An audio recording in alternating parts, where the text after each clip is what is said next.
This is your girl Layla.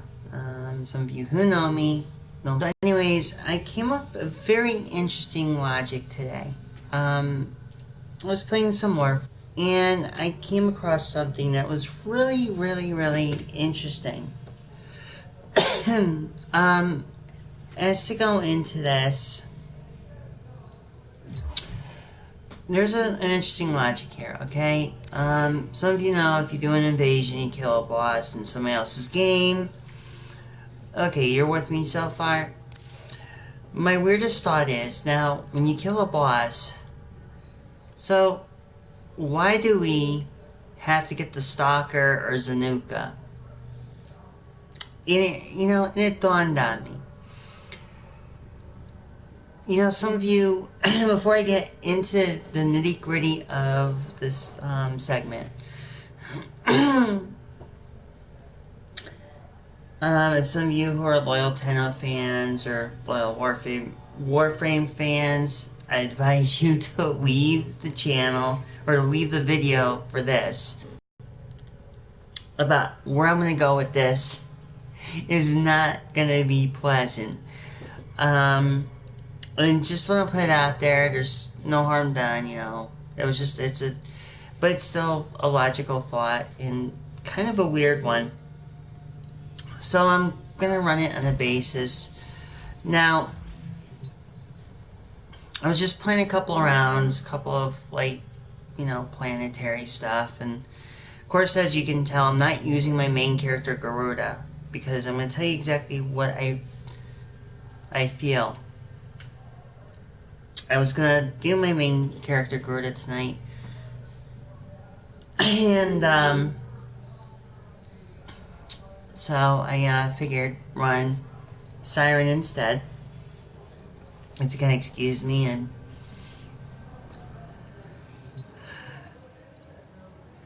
I'm a little tired, and I had already a long day of streaming.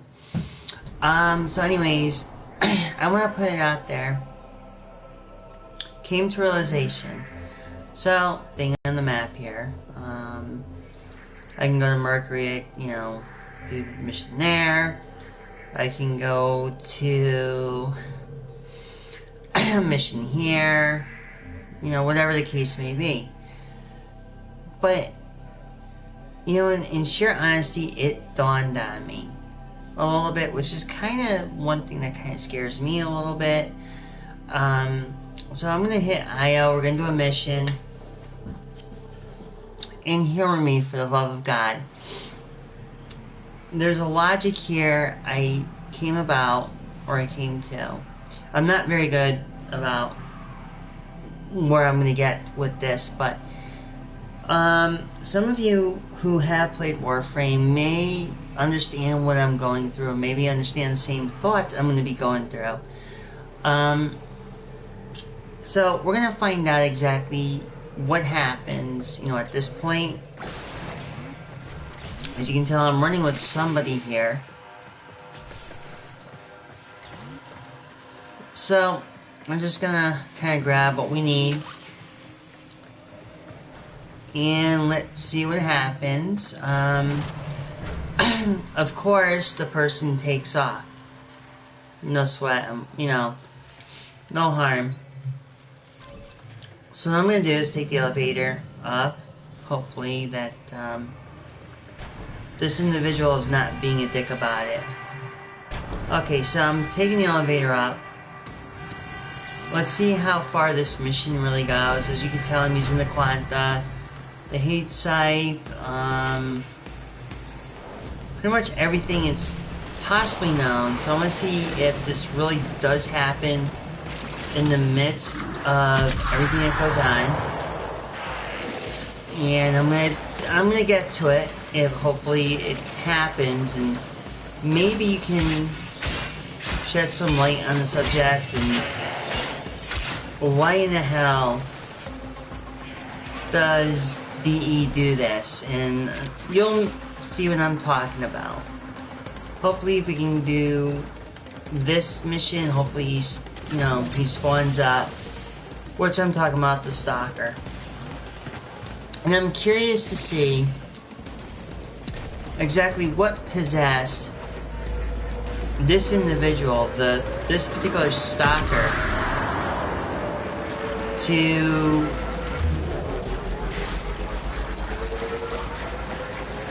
appear, you know, even at random, but even at times, like, even at random, it doesn't happen. Or sometimes you'll get 2 stalkers rather than 1. So I'm going to go on a whim here, or kind of go on a little bit of a theory here. Exactly why did they add the stalker? And why is it so important that the stalker is even remotely involved into this game? I mean, if you already kicked the shit out of, I mean, pardon my French, of course, you know, if I say that word, then I get demonetized. However, what I don't understand is why you would, or why DE would be so head up about having the stalker into the game. And the more I thought about it, is I think the developers at DE were probably just bored. Now, regardless of how lackluster it may sound, or lackluster of how the game is really engineered, I mean, don't get me wrong, it's a good game, it's nice to free to play, you know, a game that you can free to play.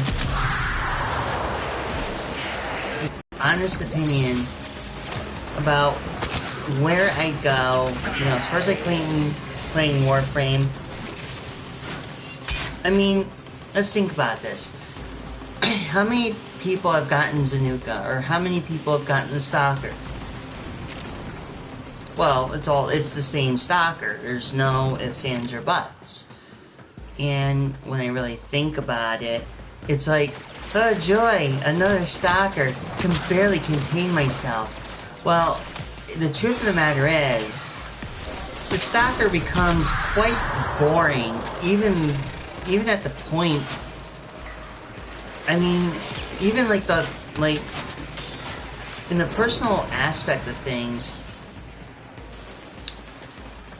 the truth of the matter is, like, the Stalker is kind of boring, that he shows up continuously, but there's inconsistencies with that in general. I mean, oh yeah, sure, let's talk about the new DLC coming out, which sometime in 2019, which DE has not leaked out yet.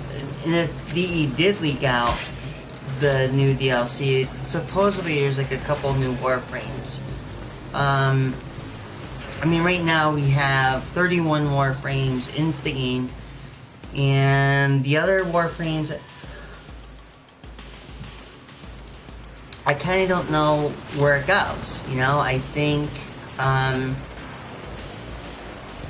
in perspective here, the one thing that may have been the saving grace for Warframe, for the developers of DE, was the Fortuna expansion, which I thought they did pretty awesome with it. I thought the music to it was pretty good. It was actually well in tuned. You know, something they did right. And then here's the kicker, because according to DE, they're making a difficulty mode setup where you can actually, I guess my understanding is, you're gonna have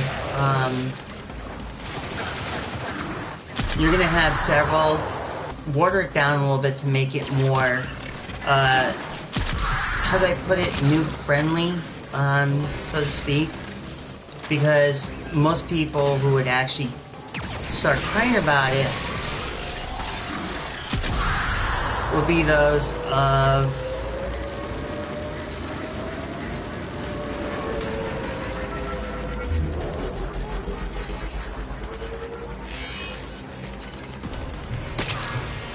see, I gotta get the freaking cipher key for that. But what I'm trying to say is that it never amazes me. You know, why do we add something as boring as the stalker. I mean, after a while, you kill this like one boss, and all of a sudden you get this thing in the inbox saying that your something like your consequences, your actions are paid by your consequences. But at the same time, my personal opinion about the whole thing is really just kind of bad, really, because then it gets boring. I mean, to be on a personal level here, I mean, me playing this, you know, hell, even now the farming for me has gotten completely boring to the point where you kind of want to get a Summer Loving mixtape and cry yourself to sleep because it's so painfully bad. And me being at a Mastery Rank 10 and playing this game for 134 days, which is no big, you know, playing this for 134 days is a small feat compared to where others have played it for, what, maybe a couple of years to 5 years. You know, there's a difference there. You know, in my 134 days of playing it,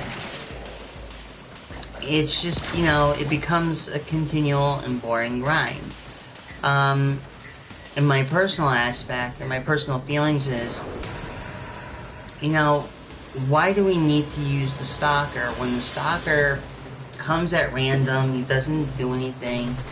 The reason why I'm using my siren is a set reason, because I think maybe because of the fact that I don't want to lose my Garuda, you know, over this, because just in case if Zanuka starts showing up and then captures me or whatever the case may be. But I also think that having the Stalker or Zanuka into the game is pretty freaking pointless. I think in truth, they should do something where you shouldn't have to have a Stalker or Zanuka. I mean, if you're looking to get parts for a frame or something, I mean, they should have you do it. You know, kill a boss or something, but to put the Stalker or Zanuka is almost pretty damn pointless. It's kind of like you just got bored one day and said, okay, maybe, you know, somebody VE woke up and said, oh, wait a minute, here's a wonderful idea. Why don't we have it where we use the Stalker, so if they kill a boss, they have to fight the Stalker? Look, I mean, okay, you know, look, you've been playing Warframe for 2 to 5 years. But what do you really get to show for it? I mean, come on. You're going to talk about adjusting the difficulty settings from being a casual gamer to a competitive gamer, and then trying to rework.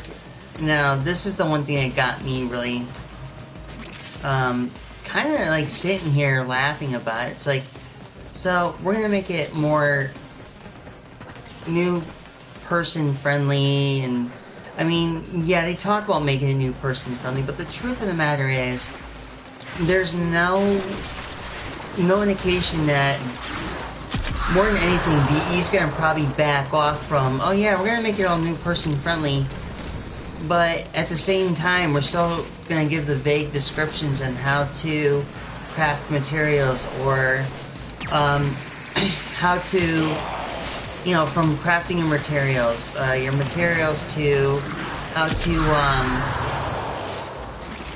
how to get, you know, how to do your mastery rank tests, you know, stupid shit like that. Or another one I like is, or how the fact that you need to farm for parts, when this is the thing that really bothers me. You know, like I said, after playing 134 days of Warframe, I realized how what I see here is a problem. Who play games like this, you know, hey look, you know, you want to spend money, in-game currency, you want to buy platinum, but there's people who don't really have the time or do they have the patience to really build the warframe they want, instead of like building a warframe by gathering up these components, the blueprints, neuroptics, the frames, chassis, you know, whatever the case may be. People should have the option, more of an not more of an option, but people should have the option to buy the warframe they want that fits them. And then the mastery rank system, don't get me wrong, it's kinda okay. It's nice that you can level up your mastery rank and stuff like that, which, I mean, in some cases it should be good, but I think if you really want to have something where you master up your class rank, your mastery rank, I think really in the long run you should do it where the mastery rank shouldn't be just about, that's the last of them. Objective like the tasks. Some of the, okay, before I get into it, some of the tasks for the mastery rank system are kind of ridiculously boring, or they could be ridiculously hard, or be ridiculously stupid at times, depending on what kind of test it is. And, you know, there's some people who've been playing it, you know, they're basement dwellers who play it, like, well, let's take for me for an example. I'm not much of a basement dweller. Okay, yeah, I do play Warframe a lot, which I'm guilty of. But I'm not gonna sit here and pretty much lie about it and say, well, you know, oh yeah, I'm not addicted to Warframe. That's just bullshit. You know, for me, playing Warframe for 134 days, every morning I get up, I play, and every morning I see the same thing. Like for me, I normally farm, but the farming now is starting to get tedious, starting to get boring. The one thing that I don't understand what DE did here is when you have the polychrome, when you want to paint your dojo, there are things like, okay, look, I can understand you get the dojo, you got the key, you get decorations. Okay, well, what I don't mind is farming for the stuff to do the decorations to build up. What I do mind is the fact that, okay, now you have this polychrome where you're gonna just decorate your dojo in Warframe. Now, even though you put a lot more effort in building your dojo the way you want it, the way you're, specifically want it, I think that for you to really farm the pigments for your dojo to color it, I think in my personal opinion that goes a little bit further than anything. I mean, the colors, once you build the dojo, you have the polychrome, but the colors should be available to you, ready and able for you to paint your own dojo, the color that you want.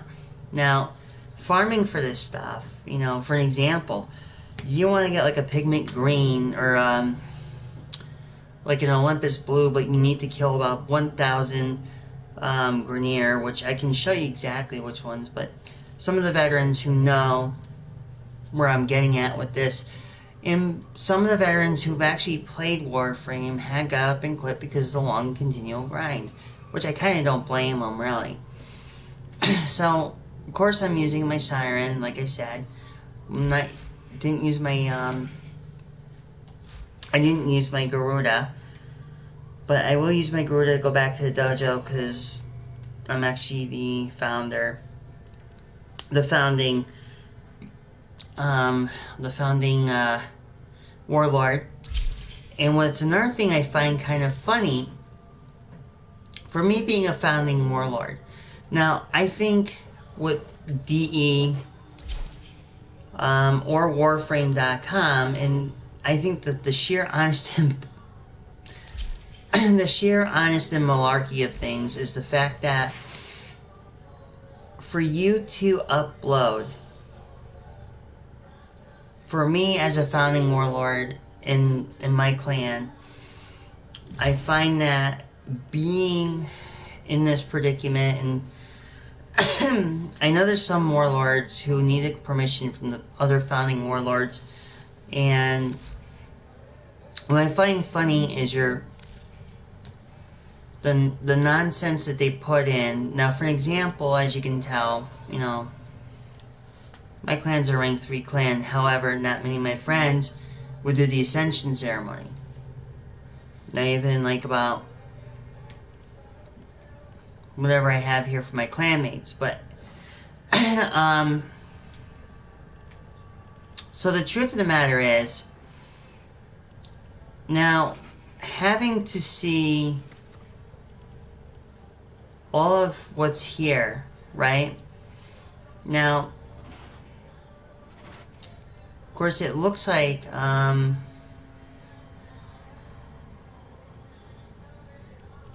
okay, so I had a 12th member, so it looked like he backed out. So anyways, so yeah, what happened is when you upload a clan dojo, and I think this is a complete malarkey, it's the 120 platinum. I can understand the processing thing, like, okay, it takes, a couple days, 24 hours, something like that. And I see it as kind of more of an insult, because now you have to spend another 120. Even if you're the founding warlord, another 120 platinum, even if you're the founding warlord who's actually going to make, who's going to wait for the picture of your dojo to get approved. All these thoughts I had, and the way I've seen it happen, and most people who are very hard up on Warframe, who've actually played it for 5 years, may or may not really see anything wrong with it. Whereas there's many others who would tend to be okay with it. But what I'm trying to say is, you build your stuff for a dojo, but the pigment for painting your dojos pretty much more grinding and more time consuming. I mean, the color scheme should be unlocked. There shouldn't be anything really monotonous about the whole thing. I mean, it's just ridiculous. For an example, I'll go up into my specialty room. So what? I named it the vacation spot. So anyways, as you can tell, I'm trying to get to the proper location I can show you. So, the moment I climb up here, now, as you can tell, now everybody's dojo is different. And I actually pretty much did the most decorating on, or in this particular area, or pretty much the whole entire dojo. So as you can tell, the best way I can show you is if I go up here, and I jump up, do a little torpedo jump, see if I can get up here again one more time. So anyways, I mean, it may not look a lot, but, the truth is, if you look in the aerial view, this whole section, pretty much I made, which is cool, which is, took a long time, a lot of man hours, a lot of time to farm up the plastids, the circuits, the ferrets, everything. Now, if I paint this room, I have to farm more stuff, which I think that they need to, whoever designed the idea or took the idea saying that, well, you need to paint the room, but you need to farm the stuff, the requirements for it, which I think is a bunch of bull. I think that, between this thing with the stalker showing up, at random, which gets tiring after a while, he drops the same shit. He drops the freaking permanent French again, but he drops the hate scythe, he drops the dread bow, and those are the only two things here that he drops. And what I have an issue with is that if he just drops those two items, why does he not drop the other, like something else that's mega rare? But anyways, I pretty much said what I had to say. So, this is Layla gonna say peace, love, and happiness, and stay tuned for more videos. So, it may not be anything Warframe related next video, but just stay tuned. Bye for now.